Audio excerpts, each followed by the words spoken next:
Ah, j'ai oublié de vous dire, ce qui est dangereux, c'est de ne pas investir dans l'immobilier. Vous n'allez pas vous constituer un revenu complémentaire, pas préparer votre retraite, ou vous n'allez pas tout simplement vous constituer un patrimoine, que ce soit pour vous ou pour vos proches. L'immobilier est-il mort en 2026 ?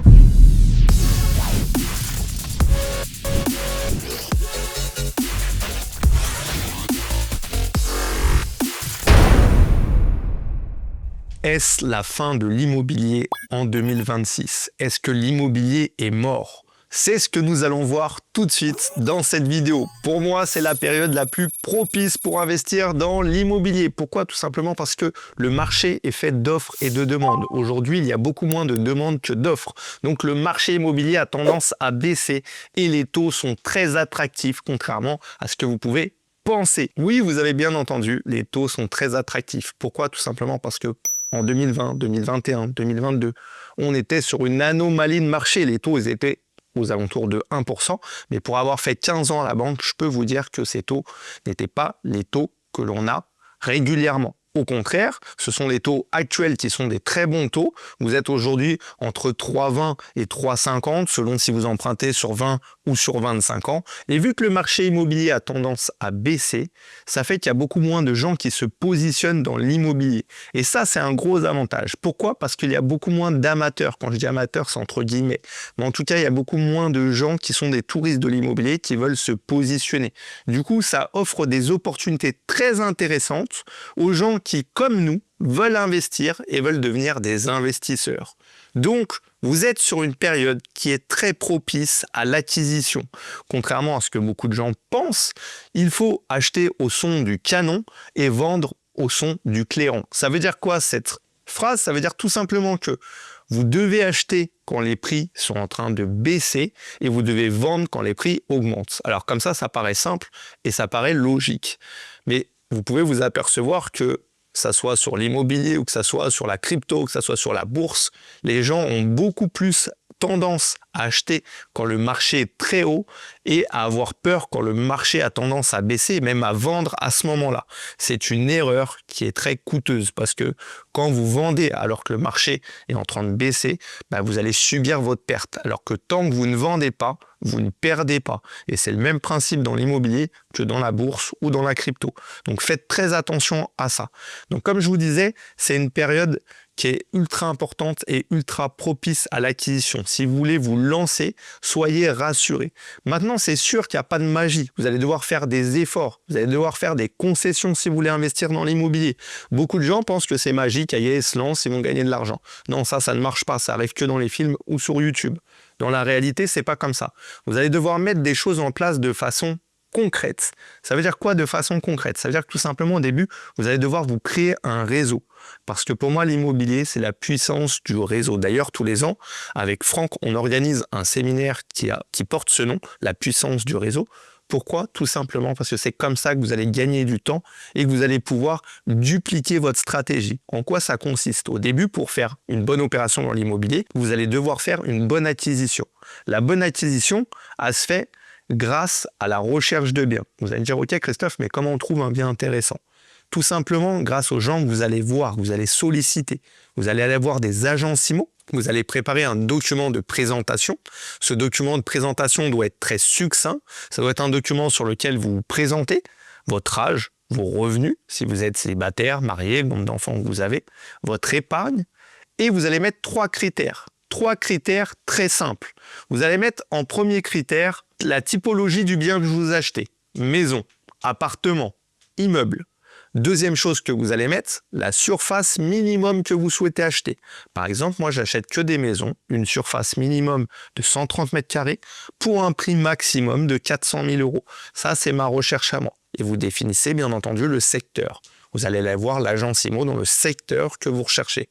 L'avantage de cette stratégie, c'est quoi? C'est que vous n'allez pas aller visiter un bien tout de suite. Ce que vous allez faire, c'est nouer du contact avec des gens, nouer du relationnel, de façon à créer quelque chose avec votre interlocuteur. De cette manière-là, il aura votre recherche et il y aura aussi un feeling peut-être qui sera passé. Et vous allez voir que si vous faites ça dans 10 agences IMO, ça prend à peu près une demi-journée. Sur une demi-journée, vous allez voir 10 agences. Sur ces 10 agences, il y a une ou deux personnes qui vont vous rappeler tout au long de l'année. Et là, vous voyez ce que vous avez fait? C'est que vous avez fait en sorte que l'immobilier travaille pour vous et pas que ce soit vous qui travaillez pour l'immobilier. Mais comme je vous ai dit, il n'y a pas de magie. Au début, vous allez devoir prendre ce temps pour aller visiter les agences, pour aller rencontrer du monde. Mais après, ces gens-là vont travailler pour vous. Ils vont vous rappeler, ils vont vous faire visiter des biens.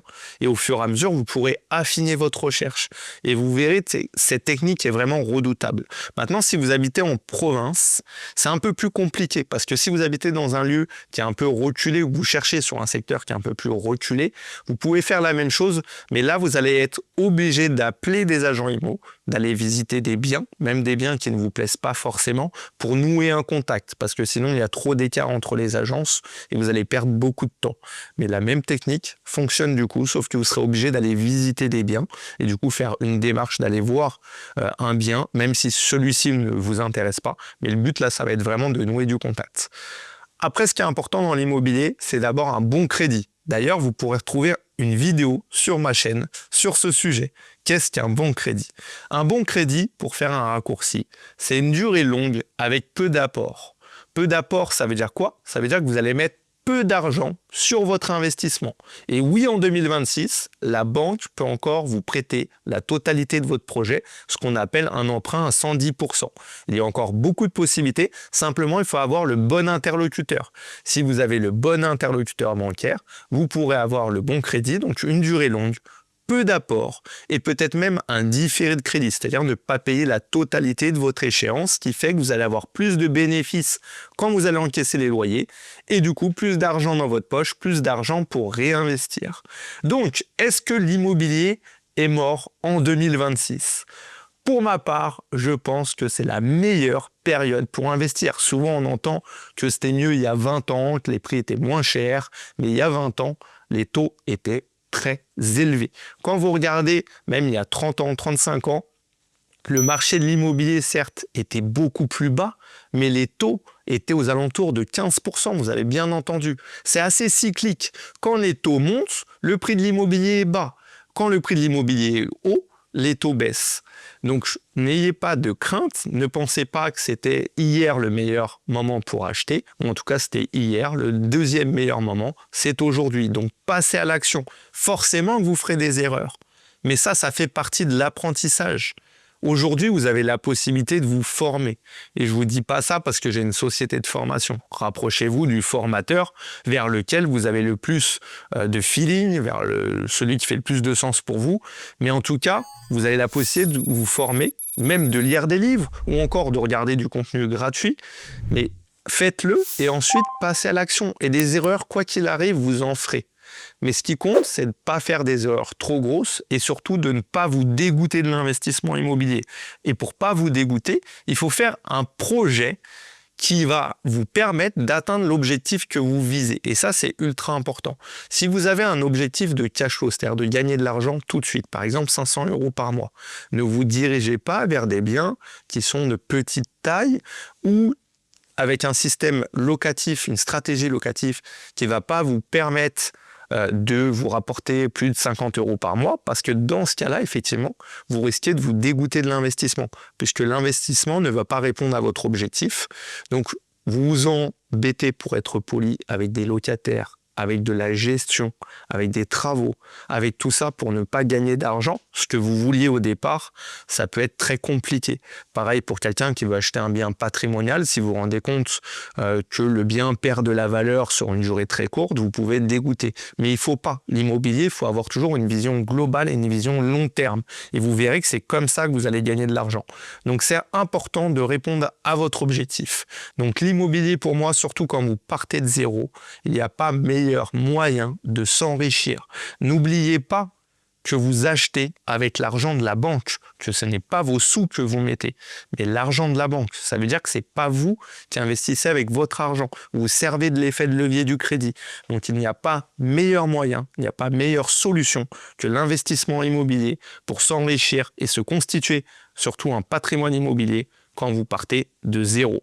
J'espère que cette vidéo vous a plu. Si c'est le cas, n'oubliez pas de vous abonner pour nous donner de la force et nous encourager à faire toujours plus de contenu.